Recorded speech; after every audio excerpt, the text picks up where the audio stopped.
Abiyyi waan shanee iyyuu hin jiru. Shanee jumba Oromooti. Oromoo haca. Oromoo hacaaluu jaalatti. Hacaaluu jaalatti. Hacaaluu beekne. Shaneen daadii. Shaneen kan daadii fi du'a haal. Yaadee gudeen. Shanee jiru. Amma ho'atnee Oromoo taate mee baasee jira. Ani Oromoodha. Amaara naan jiru. Shanee ejjeesi. Kajiba kun guutuun sirraan dhaabbatu. Kajibaa kun kajibaa. Beek kajibaa jiru. Maal isin beekwan. Shanee waan jettan. Shanee amrootiin ajjeesi. Mul'atu jettanii dhoosina. Mul'atu.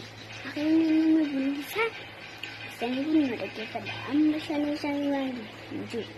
Waan abiyyi waan inni dubbate.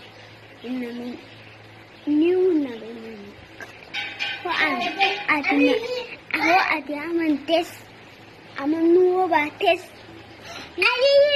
Abiyyi kun haraamidha. Baalage kana nafxanyaa.